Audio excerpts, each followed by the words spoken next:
समस्त छात्र छात्राओं को रविशंकर रसगुल्ले यूट्यूब चैनल पर स्वागत है। मैं रविशंकर रसगुल्ले आज कक्षा 12वीं का भौतिकी पढ़ाने वाला हूँ। चलिए आज स्टार्ट करते हैं। अध्याय 2 है आपका स्थिर विद्युत विभव तथा धारिता। पिछले कक्षाओं में हमने संधारित्र क्या है, संधारित्र का सिद्धांत, ठीक है।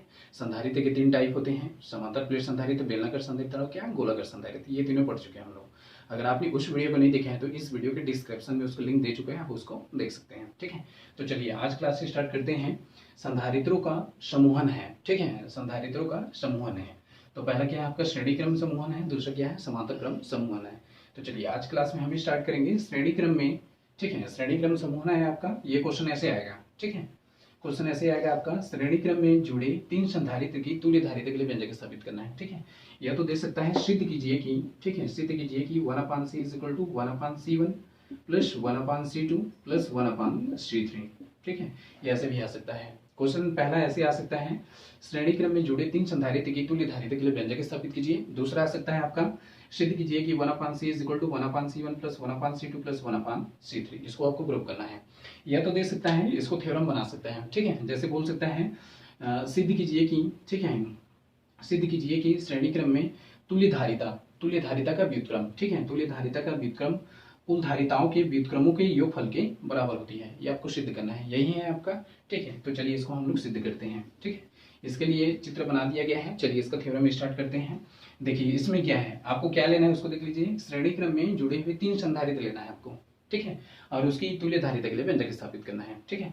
तो देख लीजिए 3 संधारित्र ले चुका हूँ, C1 C2 C3 है। तो इसको आप कैसे बोलेंगे थ्योरम के रूप में, ठीक है। तो माना कि C1 C2 C3 क्या है, 3 संधारित्र हैं जिन्हें श्रेणी क्रम में जोड़कर रखा गया है, ठीक है। माना कि C1 C2 C3 3 संधारित्र हैं जिसे श्रेणी क्रम में जोड़कर रखा गया है। इनके बीच लगने वाला विभवांतर V1 V2 V3 है तथा इनके बीच का आवेश Q है, ठीक है। चलिए एक बार फिर से क्लियर कर देता हूँ।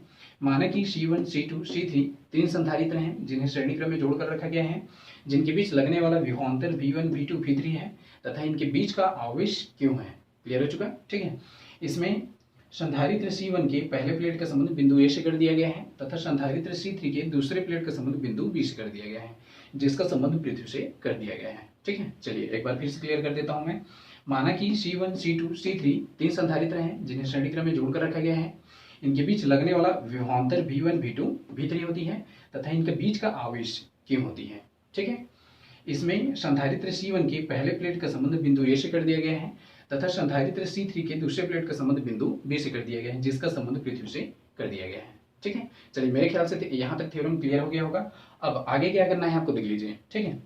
जब संधारित्र C1 के, ठीक है, जब संधारित्र C1 के पहले प्लेट को धनावेश दे दिया जाता है, ठीक है, जब संधारित्र C1 के पहले प्लेट को धनावेश दे दिया जाता है तो प्रेरण की क्रिया से, ठीक है, C1 के द्वितीयक प्लेट के, ठीक है, निकटवर्ती तल पर ऋण आवेश उत्पन्न हो जाता है, ठीक है। जब संधारित्र C1 के, ठीक है, पहले प्लेट को धनावेश दे दिया जाता है तो दूसरे प्लेट के निकटवर्ती तल पर ऋण आवेश उत्पन्न हो जाता है और दूरवर्ती तल पर धनावेश उत्पन्न हो जाता है, ठीक है। चूंकि C1 के द्वितीयक प्लेट का संबंध C2 के पहले प्लेट से कर दिया जाता है, जिसके कारण धनावेश इस पर चला जाता है, ठीक है। बहुत ही ईजी है, ठीक है, जिसके कारण धनावेश C2 के पहले प्लेट पर चला जाता है। प्रेरण की क्रिया से इसके द्वितीयक, ठीक है, इसके द्वितीयक प्लेट पर, ठीक है, प्रेरण की क्रिया से इसके द्वितीयक प्लेट पर क्या हो जाती है, द्वितीयक प्लेट के निकटवर्ती तल पर ऋण आवेश उत्पन्न हो जाता है और दूरवर्ती तल पर धनावेश उत्पन्न हो जाता है। मतलब यह प्रक्रिया लगातार चलती रहती है, ठीक है। तो यहाँ मैं फिर से प्लस कर देता हूँ, फिर इस चीज को मैं क्लियर कर दूंगा, ठीक है, और यहाँ फिर से माइनस कर देता हूँ। चलिए तो एक बार थ्योरम इसका क्लियर कर देता हूँ मैं, ठीक है। देखिए वहां तक हो गया था, उस थ्योरी को लिख लीजिएगा आप। यहाँ से स्टार्ट करते हैं, ठीक है। जब संधारित्र C1 के पहले प्लेट को धनावेश दे दिया जाता है तो प्रेरण की क्रिया से, ठीक है, प्रेरण की क्रिया से द्वितीय प्लेट के निकटवर्ती तल पर ऋण आवेश उत्पन्न होता है और दूरवर्ती तल पर धनावेश उत्पन्न होता है। चूंकि इसका संबंध C2 के पहले प्लेट से कर दिया जाता है, जिसके कारण धनावेश पहले प्लेट पर चला जाता है, ठीक है। प्रेरण की क्रिया से इसके द्वितीय प्लेट पर, ठीक है, द्वितीय प्लेट के निकटवर्ती तल पर ऋण आवेश उत्पन्न हो जाता है और दूरवर्ती तल पर धनावेश उत्पन्न हो जाता है, ठीक है। यह प्रक्रिया सभी संधारित्रों पर चलती जाती है, यह प्रक्रिया सभी संधारित्रों पर होती रहती है, ठीक है। अर्थात प्रत्येक संधारित्र के पहले प्लेट पर धनावेश उत्पन्न हो जाता है और द्वितीय प्लेट पर ऋणावेश उत्पन्न हो जाता है। चलिए एक बार फिर से क्लियर कर देता हूं मैं पूरा, ठीक है। माना कि C1 C2 C3 3 संधारित्र हैं जिन्हें श्रेणी क्रम में जोड़कर रखा गया है। इनके बीच लगने वाला विभवांतर V1 V2 V3 है, ठीक है, तथा इनके बीच का आवेश क्या है, Q है, ठीक है। इसमें संधारित्र C1 के पहले प्लेट को बिंदु A से जोड़कर रखा गया है तथा संधारित्र C3 के दूसरे प्लेट को बिंदु B से जोड़कर रखा गया है, जिसका संबंध पृथ्वी से कर दिया गया है। क्लियर हो चुका? अब आगे चलते हैं। ठीक है। जब पहले संधारित्र C1 बोल देता हूं डायरेक्टली, जब C1 के, ठीक है, जब C1 के पहले प्लेट को धनावेश दे दिया जाता है, ध्यान से देखेंगे, बहुत इजी थ्योरम है। ठीक है, संधारित्र का सिद्धांत है। अगर उस वीडियो को आपने नहीं देखा है तो इस वीडियो के डिस्क्रिप्शन में उसका लिंक दे चुका है, आप उसको आप देख सकते हैं। ठीक है, बहुत इजी है।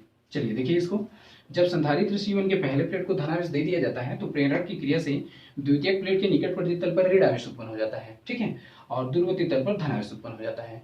चूंकि, ठीक है, चूंकि इसका संबंध C2 के पहले प्लेट से कर दिया जाता है, जिसके कारण धनावेश इस पर चला जाता है और प्रेरण की क्रिया से इसके द्वितीयक प्लेट के निकटवर्ती तल पर ऋण आवेश उत्पन्न हो जाता है और दूरवर्ती तल पर धनावेश उत्पन्न हो जाता है। ठीक है, यह प्रक्रिया सभी संधारित्रों पर चलती रहती है। ठीक है, अर्थात प्रत्येक संधारित्र के पहले प्लेट पर धनावेश उत्पन्न हो जाता है और द्वितीयक प्लेट पर ऋण आवेश उत्पन्न हो जाता है।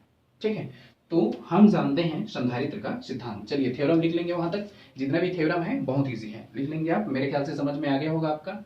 ठीक है, तो चलिए संधारित्र का सिद्धांत, चूंकि, ठीक है, चूंकि यहाँ पे निकाल देना चाहूंगा मैं संधारित्र का सिद्धांत। ठीक है, संधारित्र का, चलिए यहाँ पे देख लेंगे आप, क्योंकि हम जानते हैं संधारित्र का सिद्धांत C इक्वल क्या हो जाता है जी, Q/V होता है। ठीक है, अब देख लीजिए यहाँ पे V1 V2 V3 है, मतलब यही तो निकालना है आपको, विभवांतर ही, तो त्रिया गुणा कर दीजिए, CV इज इक्वल टू हो जाएगा आपका। ठीक है, चलिए इस चीज को मैं यहाँ क्लियर कर देता हूँ, जगह की बचत होगा। C is equal to Q/V, तो यहाँ पे अगर मैं CV कर दूं तो कोई दिक्कत नहीं है, क्योंकि मेरे को V1 चाहिए तो Q/C कर देता हूँ। क्लियर है सबका? ठीक है, अब यहाँ पे मान के चलिए मेरे को V1 चाहिए, अगर मेरे को V1 चाहिए तो ये हो जाएगा Q/C1, अगर मेरे को V2 चाहिए तो ये हो जाएगा Q/C2 होगा, अगर मेरे को V3 चाहिए तो इसका मान कितना हो जाएगा, Q/C3 हो जाएगा। क्लियर है सबका? ठीक है, अब इस लाइन को खींच देते हैं, यहाँ ये क्लियर हो चुका। चूंकि इनके बीच लगने वाला परिणामी वोल्टेज नहीं, परिणामी विभवांतर, ठीक है, इनके बीच लगने वाला कुल, इनके बीच परिणामी विभवांतर, इनके बीच परिणामी विभवांतर या कुल विभवांतर, परिणामी विभवांतर। ठीक है, परिणामी विभवांतर V हो तो V बराबर कितना हो जाएगा, V1 प्लस V2 प्लस हो जाएगा आपका V3, क्योंकि 3 है। ठीक है, चलिए V का मान क्या है देख लीजिए, Q/, ये देख लीजिए Q/C है, तो यहाँ पे Q/C रख सकता हूँ। V1 का मान Q/C1 है, प्लस V2 का मान Q/C2 है, प्लस इसका मान है Q/C3 है। क्लियर हो चुका सबका? ठीक है, सबसे Q निकाल सकते हैं आप, तो ये हो जाएगा Q/C is equal to Q बाहर हो चुका। ठीक है, 1/C1 प्लस हो जाएगा 1/C2 प्लस हो जाएगा 1/C3। चलिए ये Q कैंसिल कर सकते हैं हम लोग। ठीक है, तो इसका डायरेक्टली कितना हो जाएगा। ठीक है, अब इस चीज को मैं डायरेक्टली क्या लिख सकता हूँ जी।